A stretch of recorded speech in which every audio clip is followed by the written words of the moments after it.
All right, what up, y'all? It's Metaphor back for more to kick the rope, represent everyone's you and I-verse. But yeah, we're gonna do a video on Sagittarius rising. Well, actually, a Sagittarius rising as the series. We're gonna do a video on Aquarius third house, which is like I say, Sagittarius rising. The second house would be Capricorn.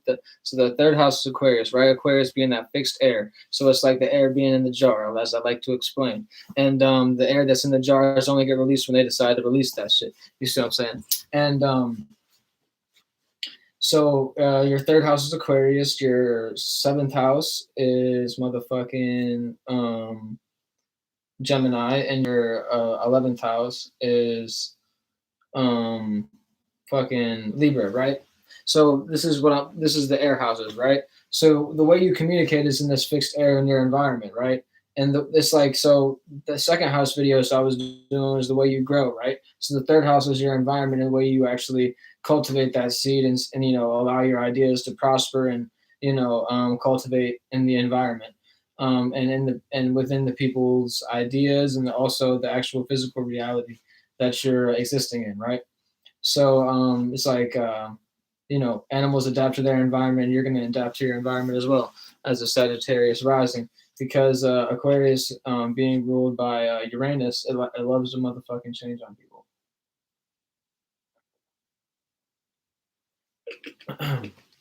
Maybe not change on people like communicative wise.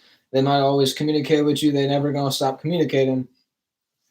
But the way they communicate in their environment is like unpredictable. You see what I'm saying? You can count on Aquarius to say something you didn't expect at all, but is the actual motherfucking truth. But you didn't really like see it that way before they said it. You see what I'm saying? It's that Uranian energy. But yeah, this being a fixed air in your environment. So the way that you communicate with people is, it can be a little bit. It's like Aquarius wouldn't like to admit that they're kind of show offy as well as Leo, but the way that they do it is in a different way. They want to show off with other people. Leo is okay with showing off by themselves. You see, Aquarius is the sociable energy, and it's like very associative as well. You see, um, pardon me. Aquarius tends to be the individual that's gonna talk to everybody, but not let everybody know exactly everything that they know. So the thing that I could say with this is be don't be so sarcastic. Be all the way forthcoming in the way that you actually want to vibrate with people in your environment, the way you actually want to adapt. So you can use this Uranian energy to the positivity in the way that you you know allow your communication to ask questions, like allow you to communicate with people and ask questions that people wouldn't expect, or like things that are on your mind, but don't come off in a way that's like offensive. You see, Aquarius can be a little bit arrogant as well as Aries, and Gemini is like half and half. They'll be arrogant, but you won't really think that they're arrogant 'cause it's a damn air sign, But Aquarius is like that, the tip of the pyramid coming out your ass air. You see what I'm saying? Just like the bulls sit back with the fixed earth until you start to walk on the earth, and then they start whooping your ass. You see what I'm saying? Bull coming with the horns. You walking in the gate, don't expect to fucking walk out. That's all I'm saying. You know what I'm saying? And it's like when you're on the top of the pyramid, don't expect the air to be nice. And at the heights, that it tends to be more windy. You see what I'm saying? When it's on the ground, it's a little bit less windy on the bare ground. You see what I'm saying? On the earth, the wind doesn't really. It's like a square, but this tangent, but this is like that square between Taurus and Aquarius.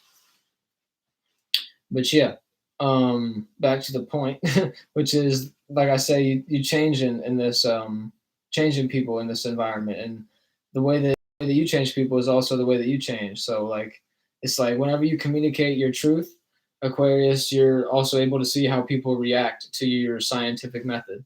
It's like don't be too scientific, be a little bit more expressive in your environment. It's like this is why Gemini is a sextile with Leo, because they'll let Leo shine, but they'll also allow themselves to shine with communicating with people. So this is alike to the way that Aquarius works with Sagittarius. The Sagittarius gonna speak about some knowledge, and Aquarius will be like, yeah, that is true. You see what I'm saying? And then the boom, they're gonna take them to a whole other place, because Sagittarius is a portal, but Aquarius is that fixed air. So they're gonna just like be like, look, yeah, that's cool. What you talking about? Yeah, I agree with you saying. Boom. But this did over here, man. Can you believe this? Crazy. You see what I'm saying? And then Sagittarius, be like, oh yeah, I know some wisdom on that too. And then boom, that's why Sagittarius and Aquarius get along. But yeah, because Aquarius will hear Sagittarius out as long as they're not too arrogant. And Sagittarius tends to be a little bit fiery whenever they get inspired. And if Aquarius know how to do that, then you in good line. So this is another way to put it is like the first house is a sextile with the third house, like Aries is a sextile with Gemini.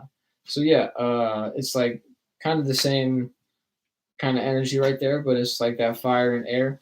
So Leo said, "Don't mind me with the hands," but yeah, it's like but think about it. You have that fire, and it's burning up, and it's getting that air, and then it's gonna mix, and then if you have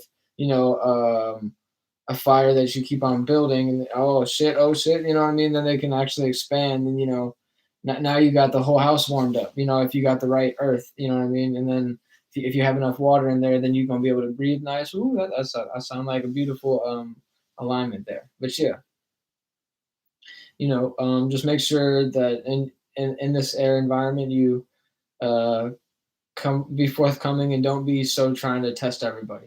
But yeah, you're gonna do that anyways.